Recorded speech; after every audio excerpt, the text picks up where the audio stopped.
This patch is absolutely insane. I cannot believe they did some of the stuff they did in this patch. Let's get into it. Let's start with the big one. They finally reworked Loki. Loki will now copy your opponent's deck, replace your deck with their starting deck, give everything in the deck -1 power, and draw a card. In addition, he is going to 3-5 instead of 4-5.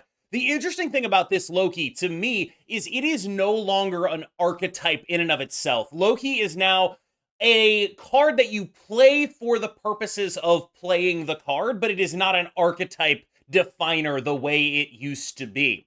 Loki previously, with his old effect, was very much interested in playing cards like Snowguard and Agent Coulson, and those cards may still overlap in a world where you are attempting to play Quinjet with this new Loki, but it will be a lot different. Marvel Snap was a very different game before this card dropped. It has been almost a year of Loki in the metagame as a defined archetype. Since he came out, that's what it was. And Loki has been up and down, a good and bad card for a variety of in a variety of different situations. For most of that time, he has been very good. I understand why they felt the need to nerf him, but I will say, I personally think that this timing does demonstrate a little bit that it kind of is Arishem's fault. And we'll talk a little bit more about that later, but I personally believe that this is a nerf that I think people can be happy with.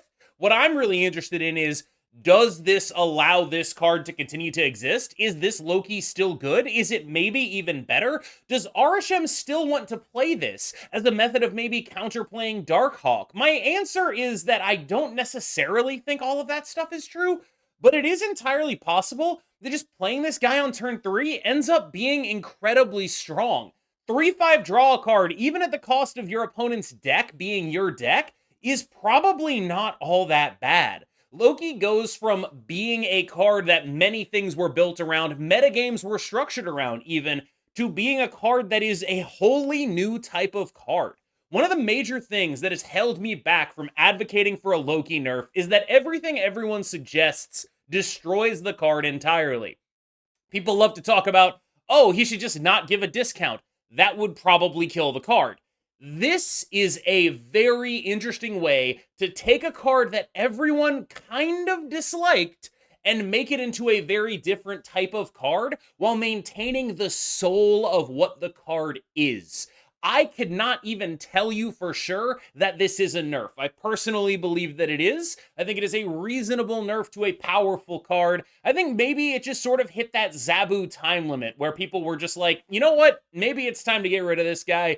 Maybe we just have to do something about this card. It is interesting that this comes in what I would consider a bit of a nadir for Loki the archetype, although it is obviously an excellent card in Arishem decks. And spoiler alert, it looks like they targeted some of the cards in Arishem. I genuinely expect an incredible amount of positive reception to this patch because of this change, the change we just talked about, and one change after this. What it seems they have done, to me, to my reading of this, is nerf all the cards that make Arishem a huge pain to play against, and most of those cards are cards people already hated, including this one, Leech going to 4 cost, and removing the ability to remove anything specific from your opponent's deck entirely. This is now a card that is only hitting 6-drops. They have narrowed the band of what this card is hitting to a massive, massive degree.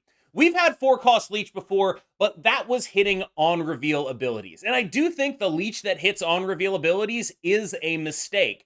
The way Leech ends up getting played when he hits on-reveal abilities is as a door slammer for decks that get ahead on tempo and can afford to play the Leech. What he is doing is not stopping anything from entering the metagame. What he's doing is preventing profitable interactions on the final turn of the game. Shang-Chi's and Shadow Kings and things that would be good against the deck that can get very ahead on tempo and then play Leech, those are all on-reveal effects. And so for the entirety of Leech's time, whether he was removing every effect in the hand or just the on-reveals, all he was doing was slamming the door shut and making it impossible to interact with decks that were doing stuff that was unfair enough that they could afford to play Leech. Because The typical way to beat something unfair is by tech carding it. And Leech was saying, hey, my unfair deck, you can't tech card it. This has never, ever, ever, ever, ever, except for like 2 weeks, actually stopped a turn 6 combo deck like Hela from being good. It has never done that. It has always been anti-Shang, anti-Enchantress, anti-Shadow King. It's always been an anti-tech card. And I am so glad that it is now something that is not that, because that is just an awful thing to have in your game. Leech has been changed so many times because they keep doing this dance of, well, we have to let him do something. He needs to be able to do something. But the thing they always enable him to do is slam doors. And now, finally, he is something unique. He is stopping 6-cost cards. Is that even good enough to see play? Honestly, I have no idea. This is an interesting card because in a world where Leech becomes an important part of a metagame, all you have to do is just not run 6-cost cards. Look at every Athena deck right now. This card does absolutely nothing against any of them because they cap out at 5 cost. And that is a perfectly valid kind of card to have in your game. I am so happy that they finally dealt with this guy in a meaningful way. And the third hated card is Dr. Octopus, who honestly might have gotten buffed. We'll talk about that in a second. But I do want to address a couple things that I expect to see in the discourse about old Doc Ock. The first is, I think it's the easiest card of this group to look at, Loki and Leech and Doc, and say, well, that's only broken because of Arishem. And I think that's sort of missing the point. Doc Ock isn't only broken because of Arishem. He's broken mostly because they nerfed Professor X, right? He is worse than Professor X at doing the thing that he does, and so for most of his life, he has been a sort of second-tier Professor X. Now that Professor X is gone, this is the guy that's doing the thing. The point is, that thing that he does is not fun gameplay. And whether or not you want to blame Arishem for that, I think we can all agree that Dr. Octopus being a major part of metagames just sucks. It is genuinely something I think that we could get maybe 70-80% of people who play Marvel Snap to agree that Leech and Doc Ock being very popular is just something that sucks. And that to me is indicative of a fundamental issue with them. Yes, many people can say, oh, Arishem got these cards nerfed. But if we're gonna be super honest, these were cards that presented problems anyway. They were cards that were designed in 2022 Marvel Snap when ramp had a cost and things like that mattered. This is not the first time a 5-drop like that has been busted. Thanos, for example, made Professor X busted.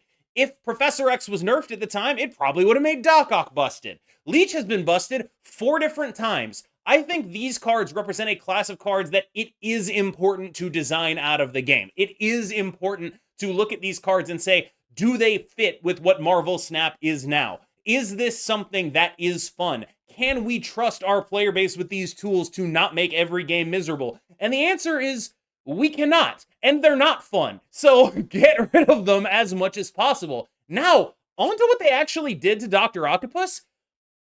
I kind of think this card is really good. I realize I might be going out a bit on a limb here, but like 4-8 is kind of insane stats for an ability that is very reasonably described as upside, right? It is taking the cheapest or the lowest power card from your opponent's hand, and it's putting it on the board. And like, yeah, okay, maybe that's not the greatest thing in the world to do, but like, what if we live in a world where you are playing this into Black Bolt? What if we live in that world where you are just really preventing your opponent from actually doing the things that they want to do? A lot of Marvel Snap decks, they want to play all of the cards they have, and having that ability taken away from them with good rate, like, sequencing matters a lot of the time. And like, okay, there are going to be some decks where it's like, okay, well, you pulled the thing I was going to play there anyway, but that's not always true, especially in conjunction with other clog stuff, right? This guy, in conjunction with other clog stuff, kind of guarantees, by saying he's pulling the weakest thing, that whatever he pulls kind of sucks. And so if you use this guy to fill up a lane, you're probably going to win that lane because 8 power is pretty big, and the thing he's pulling probably isn't. And so I kind of think that this is like a legitimate potential buff to Doc Ock. Like 4-8, I get what they were doing here. Dr. Octopus, 8, he's got 4 arms, each one's 2. I get it. But honestly, it might be like, the number might be a little too high. I think this card is still quite threatening and probably potentially good. And in a world, like, obviously he's not going to be this sort of overwhelmingly game linchpin card that previous Doc Ock was, because Doc Ock previously was you play the card and then either you win or lose depending on what the results were. This guy is a more focused tool, and I think he's actually a very good tool for a clogged deck to get, if I'm going to be completely honest with you. This is a unique, interesting, powerful card in a world where you do things like, I don't know, Debris and White Widow, and then suddenly this is a filled lane because they played one card there, and then you Doc Ock the lane, and then you just kind of win. Like, there are things you can do with this card. Where Leech is, I think, now mostly terrible, new Dr. Octopus has vast frontiers of potential to explore. Speaking of White Widow, the Widow's Kiss is receiving a slight nerf, and I'm going to be honest with you, of all the 2-drops in the game, this is not the one I expected to get nerfed. I think it's quite interesting that they're hitting White Widow before they hit something like Thena, and I genuinely wonder what that means, because to me, I feel like Thena is just a dramatically much better card than White Widow. Maybe not dramatically, but clearly better to me. And the difference between Thena and White Widow is maybe fairly minimal in terms of actual power, but it is notable in terms of, I guess, fun. I do think it'd be reasonable to look at Thena and White Widow and say, one of these encourages you to build a deck a certain way and, like, play a specific play style, and the other one is just really good for free and clogs people up, and everyone hates clog. And I get that. I can see how you arrive at that. But honestly, I'm not really sure White Widow needed the nerf. I think this is a card that was fine at -4, and if they want to make it -3, I don't really think that changes too much. But it's just an interesting little bit where it's like, of all the 2-drops in the game that you could have reasonably nerfed, this is definitely one of the best 2-drops in the game. I'm not going to argue that. But it is surprising to me by sort of highlighting the lack of a Thena nerf, right? When I look at White Widow, I'm like, okay, you know, if you're gonna nerf that, you might as well nerf Thena too. Like, they're both kind of at least on the same tier of card, although I do believe Thena is better. It is surprising to me that they didn't do that. And it is, like, obviously, I think White Widow is still gonna be good. The utility of clogging is still gonna be good. I think she's still gonna be exactly the card she already was. I don't think she's gonna be, like, pushed out of decks. She is gonna be a generically good 2.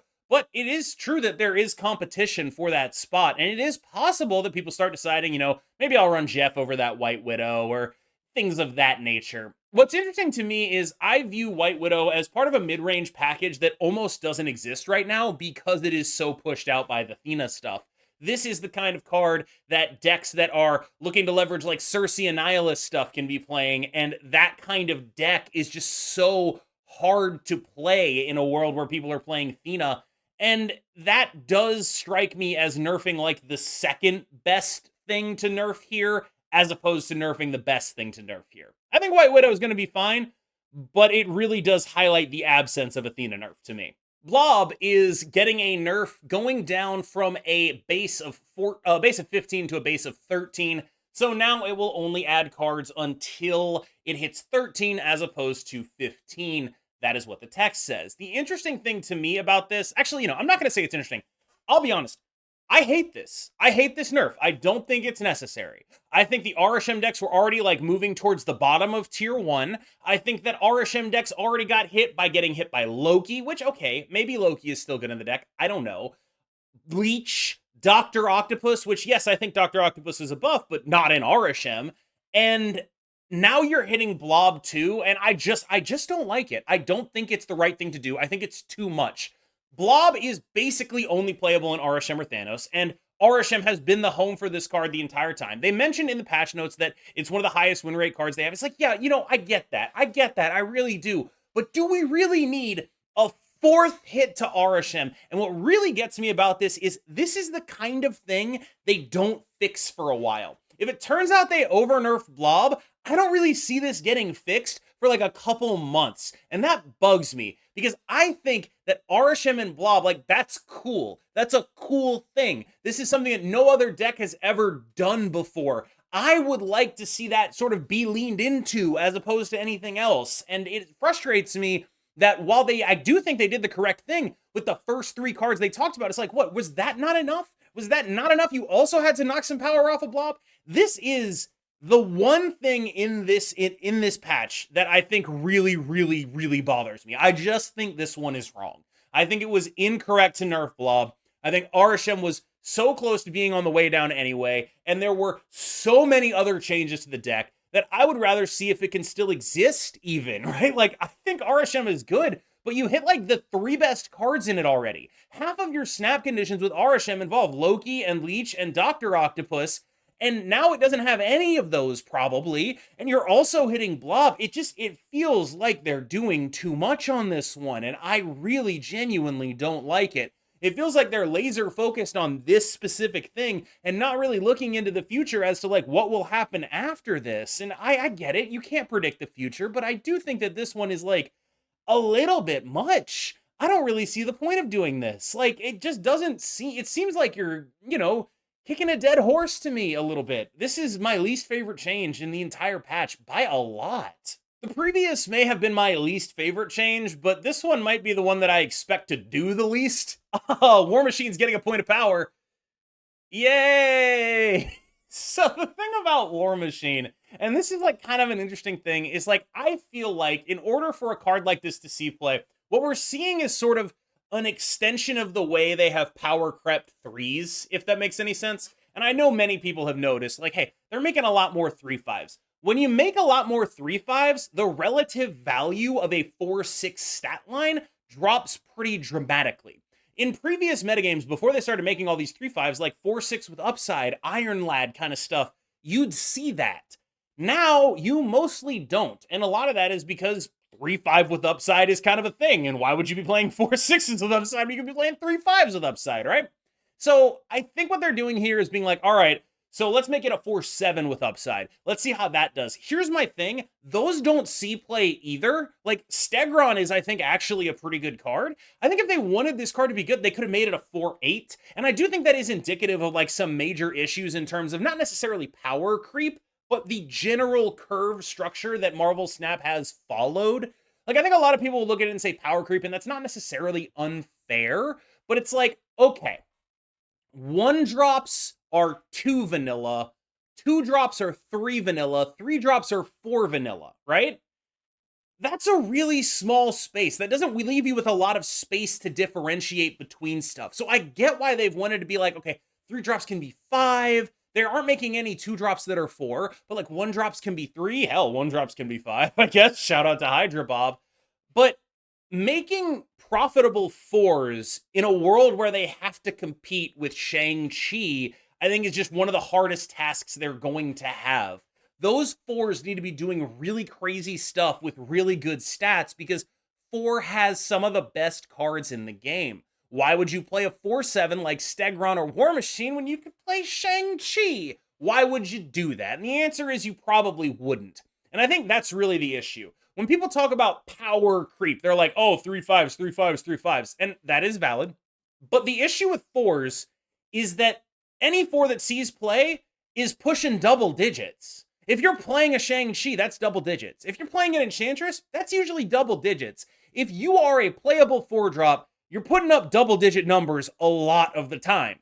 Gwenpool, double-digit numbers a lot of the time. Cull Obsidian, double-digit numbers a lot of the time. Like, this is the kind of thing that kind of has to happen for a 4-drop to be good. And so while I do think they've sort of managed to make 3-drops, like, they can actually print 3-drops now, I think it's very hard for them to print 4-drops, and I think this is a great example as to why. Because a 4-drop would have to be something so powerful, so unique, so good. Like, we look at Doc Ock 4/8 and potential upside. I just don't see it with this guy. Finally, Apocalypse is getting back his lost power. I can say that Discard probably needed this. This is a nerf that happened when Discard was like the best or second best deck. If I recall correctly, it was like Discard was the second best deck, they were nerfing the best deck, and so they wanted to handle Discard at the same time, and they did that by nerfing Apocalypse, which did work, but since then there have been so many other good cards that have come out for the Discard archetype. I'm happy that they're making this change because they just buffed Moon Knight, so I'm interested to see what people can do with that archetype. I think Discard fundamentally has like the issue of being a deck that is unable to run tech if it is a MODOK build, and because MODOK is so powerful in the base Discard builds, you don't really get the option to play cards like Shang-Chi. You don't really get the option to do that stuff, which means you are locked into being a points deck. And when you are a points deck, you can only really go at other points decks by having more points. And sometimes Discard will have more points, But if that's ever in dispute, you're usually going to want to play one of the points decks that can actually afford interaction. And unfortunately, I don't really think that this change to Apocalypse is enough to make discard the #1 with a bullet best points deck, which is what it needs to be in order for you to select it as a deck you actually want to play.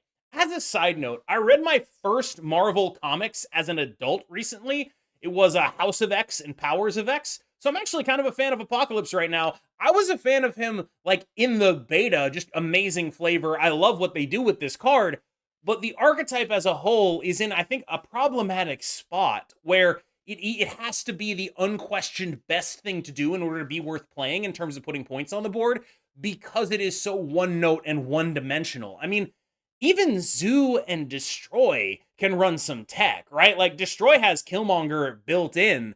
Zoo gets to run Shadow King. I've even seen Destroy play Shang-Chi.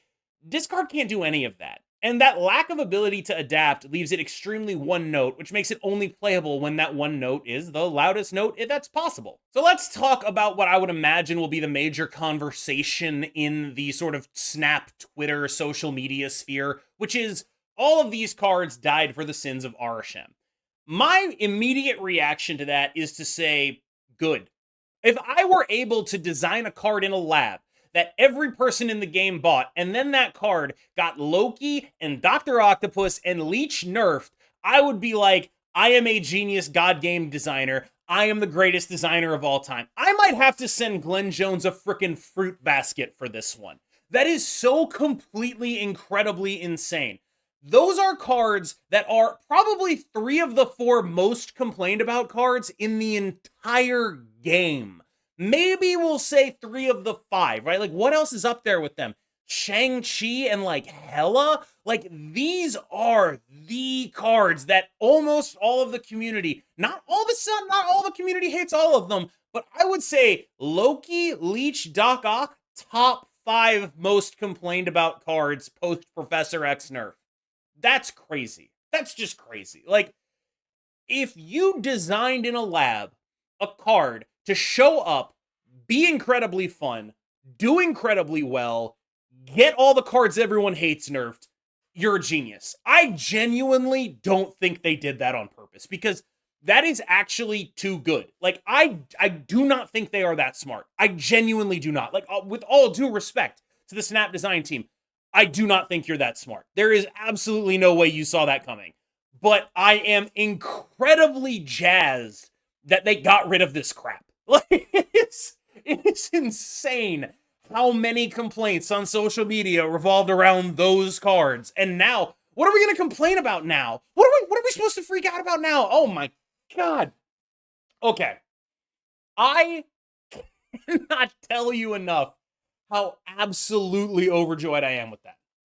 With that said, I think the Blob nerf was totally unnecessary. I don't really understand it. I think the White Widow nerf only highlights that they didn't nerf Thena, and the fact that they didn't nerf Thena does mean that it's fairly likely that Thena ends up as a powerful and dominant deck in the post-patch world. The interesting thing about Thena to me is that we've already seen some movement against it. Even before Arishem received all of these nerfs, to me, there weren't a lot of Arishems anyway. At the high ranks of the ladder, everyone was kind of playing Thena stuff, and then stuff that beats Thena stuff. And it turns out Shadow King Zoo is pretty damn good against Thena because of Shadow King, but also because a lot of numbers, a lot of everywhere, right? And so if you're looking for a Thena deck, yeah, just go play a Thena deck. If you're looking to try to beat Thena, I think Shadow King Zoo might do the trick for you on day 1. As always, remember to leave a comment, like, and subscribe. Let me know what you think of this OTA. I realize I'm probably like 99th percentile happy with it. There are going to be people who are like, oh, it's bad that they nerfed the cards that everyone hated instead of Arishem. I don't agree with that. We've already talked about why. Let me know what you think. I've been KM Best. You have been phenomenal. And I will see you in the next one.